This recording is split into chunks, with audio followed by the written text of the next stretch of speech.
Hello mga guys, good morning. Ito, tapos ko lang naglinis ng ano, sala sa banyo, sa mga kwarto. Wala yung amo ko. Akala ko ako ang maghatid sa bata, siya daw, tapos antayin niya kasi exam nila. Kaya agahan ko magluto kasi kailangan alas 12 makapagluto na ako kasi darating na sila ng alas 12 dito din. Around 12. Basta mga around 12 dito na sila kakain. So, noodle soup ang request niya. Yung tinanong ko bago siya umalis. Ito, gusto ko lang pakita sa inyo. Breakfast ko pala ngayon. Kasi kumain ako kanina bago ko nagpre-prepare ng pagkain nila. Kumain ako ng isang bread doon sa, ano, yung takip niya. Sa ilalim niya yung ano, sa pinakailalim niya ng bread doon sa plastic niya. Hindi ako nagutom. Kaya uminom lang ako ng tubig. Tapos ngayon, gutom na ako. 9:17 ng oras ng umaga.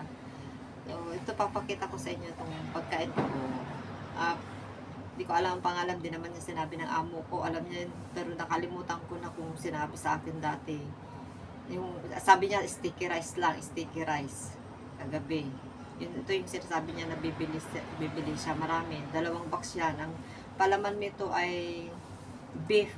Beef. Yung isa naman, red beans na medyo matamis. Yun ang gusto ng bata. Saka si sir. Pero sabi ni sir, bread lang daw sa kanya. Saka banana. Yung may palaman na banana. Isa kami lang ng ganito. Tapos isang itlog ito. Yan o.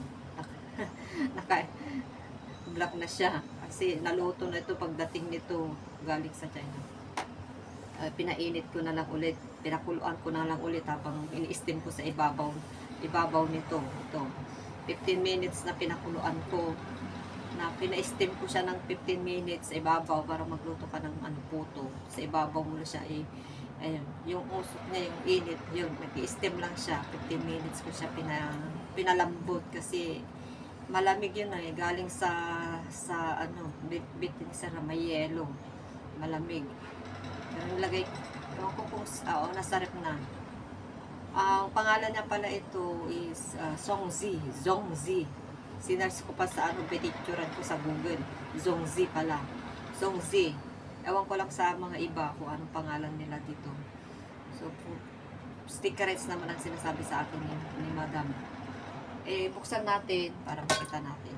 Ito, nagkape na ako. Hindi ko maiwasan hindi magkape, guys. Yan. Nagtimpla pa rin ako ng kape.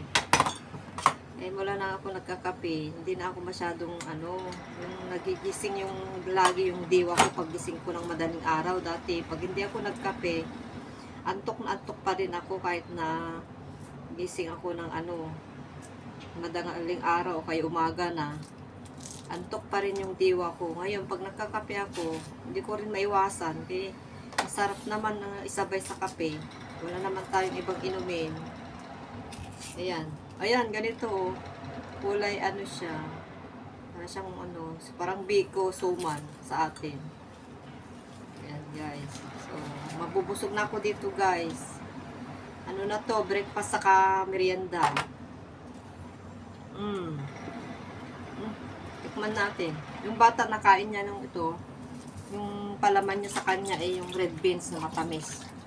Ito daw 2 klase yung binili ni sir.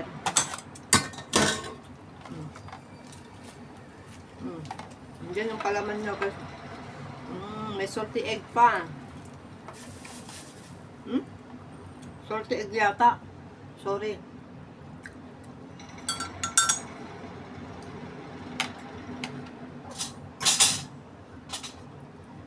Ayan, kape tayo, guys. Ito ang breakfast ko, saka snack. Kikita nyo, guys. Ayan, salty egg saka beef. Yan yung palaman niya, oh. Gustong gusto ko ng salty egg. Yung sinabi ko sa amo ko, pinapili niya ako kung anong gusto ko bago sila bumili. Pabili sa asawa niya. Ayan, salty egg. Sabi ko, yung salty ang gusto ko. Pares kami ni amo na mahilig sa salty. Salty eggs. Sarap, guys.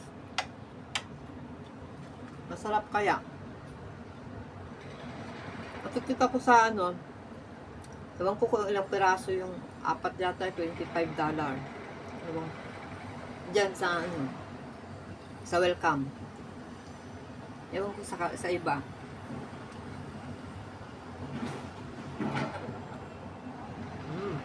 Sarap guys. Ewan ko, $25 yung isang piraso kasi nakalagay lang doon. Kasi pag nakikita ko doon sa mga ibang ano, sa market, ano siya eh, hilain mo lang ganun, marami siyang ano, may bitbitan. 4 na piraso, 5, ganun. Ewan ko lang. Mahal din guys kasi masarap. Nakakabusog. Hindi ko lang sigurado yung presyo niya, iba-iba. May nagbebenta din ng ganito sa ano, sa MTR. Mga matanda, marami siyang ano, paninda. Yung papasok ka sa MTR, doon sa may ano, bungad. Nagbebenta siya, yung matandang babae.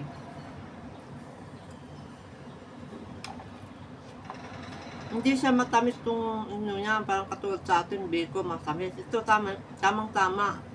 Parang ito sa atin ay ano, alam niyo ba yung Arroz Valencia?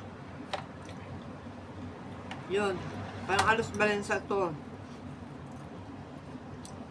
Binalot lang. Sa atin kasi din binabalot yung ano, puro matatamis yung sa atin kasi binabalot. Ito naman, may matamis, meron din siyang sorte. Pero maliit lang yung ano niya guys, oh. Ito lang, wala na yung ano sorte niya. Hiniwaan lang ng konti. Wala na. Konti lang yung palaman guys.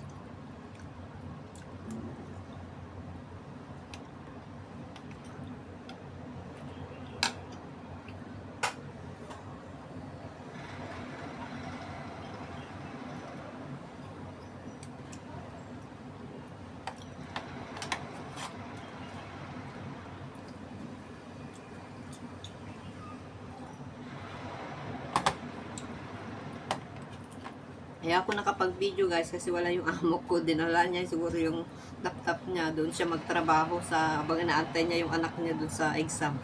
Kasi half day lang yung mga bata pag exam sila the whole week. Ewan ko kung ako na ang maghatid bukas. Baka hindi na kasi ganitong gawin ko yung magluluto ng maaga. Kasi pagdating ko pa lang kasi dito sa bahay, galing kami sa school. Saka pa lang ako magluluto ng pananghalian namin. Tapos, naluto ako. Tapos matapos ako, 1:30 na sila kakain. Kakain kami, 1:30 na. Pag may exam yung bata. Siguro hindi na ako maghatid yung bata. Hindi na ako lalabas. Pero okay lang kasi maaga ako makapag-prepare ng lunch namin. Saka mag-prepare din ako ng pang-dinner after lunch. Babay nyo guys.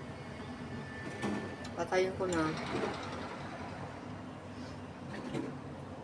Ubusin ko lang to. Tapos prepare na ako ng pagkain namin. Ng pang-lunch.